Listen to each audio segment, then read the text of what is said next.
How's it going, guys? Oh, there's the sedan. Might be taking this somewhere tomorrow to a show real quick and in and out. How's that sound? Yeah, the reason I'm showing it is I want to show the front tires.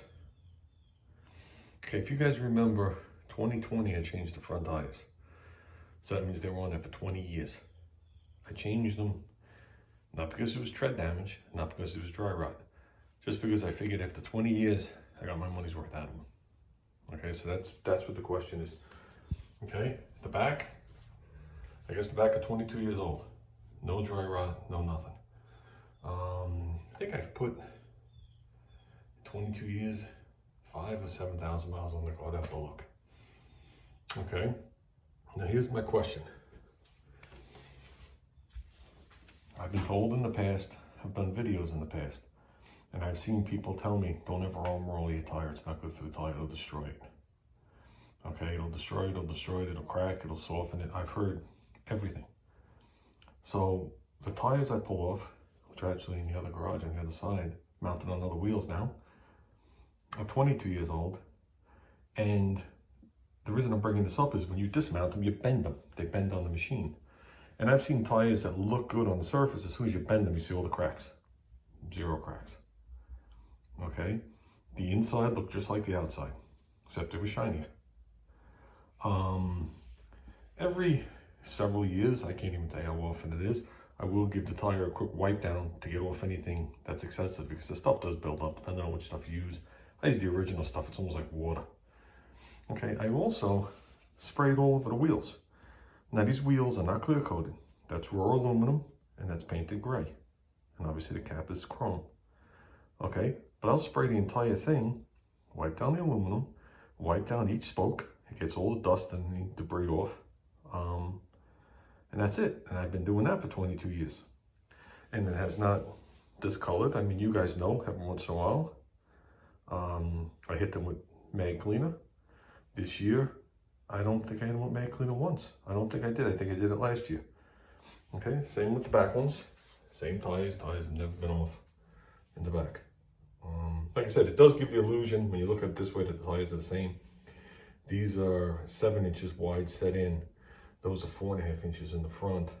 And these are 235/60 15.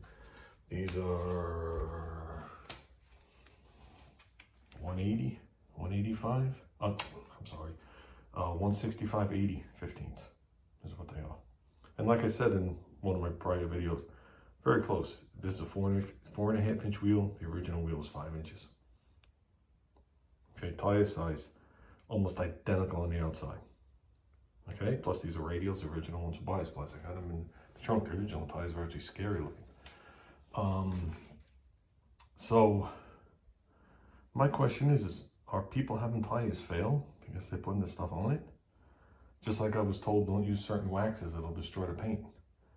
And one of those waxes was the liquid glass that I used for forever until they went out of business, and they switched over to that Finish First, which is supposed to be the same stuff. So it's 22 years on the car, and nothing's gone wrong with the paint.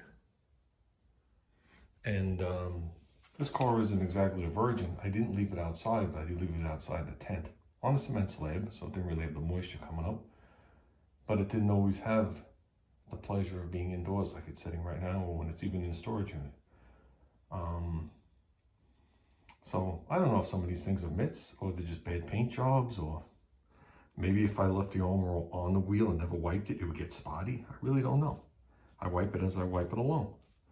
I do it all one rag. I don't even turn the rag. And as you can see, the chrome sparkles in the center. The lug nuts stay clean.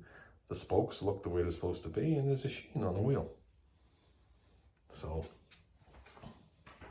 that's an interesting question. But with that said, maybe, possibly, flower field, just go there, park it, do a quick walk through the swap meet, come home, call it good. Don't know, maybe later in the day. There's only one more show. There's actually 2 more shows. One show's this Tuesday coming. They do it for the drag strip, but it looks like they're calling for rain. It was supposed to be a cool show. I was going to bring a wagon. Really, race cars go there. And it's a Halloween thing, and you get the trick-or-treat out of the back of the cars, the kids and stuff. It's a big to-do this year, but they do it every Tuesday.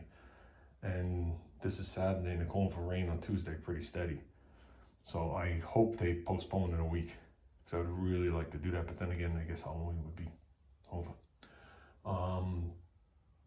So yeah, next week's gonna be wacky.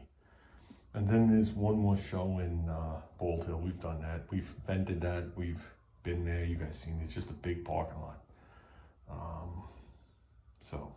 But Flower Field is literally, if it's 3 miles from where I live, it's a lot at this point. So that's one of the reasons the car is here. I wanted to use this car a little bit, then we're gonna switch them back, then eventually they'll all be here. So Junior's car, quick update. I've done more work to it. We've done more work to it. I haven't made any videos, or I did, but I didn't post them. Junior's coming back on Monday. So right now, I made another crow's foot, worked mint. I took out the fitting out of the fuel pump. I think I showed that. Worked mint. Went and bought a bunch of quarter NPT 90s. You saw that. Mint. I wound up using 2 of the quarter 90s, the nicer ones, the bigger ones. And if this is the fuel pump, and this is the block, okay, don't picture with the tip of my fingers where the outlet is.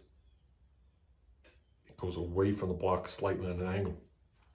And even if I pointed at it, I could have screwed a 90 in and came straight up, but it would have been a massive wrestling match to come down on the line, put a little bend and a little jog over, and then try and do it. I was like, there's really, that you do when it's on an engine stand and the power steering pump isn't there. And you're trying to impress people on your bending skills. I have none of those situations. So what I did was I put the fitting in, not like this, not like this. I did it at like a 45. I mocked this up first, took a couple of times. Then I took the other fitting and it came into 45, or I guess it's a 90 backwards.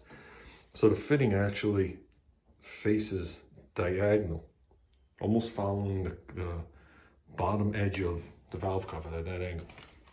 And I did it till I put it where I liked it. And now you could slip a line straight down on an angle, which is mint because it comes out matching everything. Then you could put like a 45 on it. You run it in front of the intake, do another 45 on an angle, match the angle of the head, 45, and bring it right to the thing. Then we could put all the stuff back in. And so those fittings are all in, tight, done. That's really the hard part.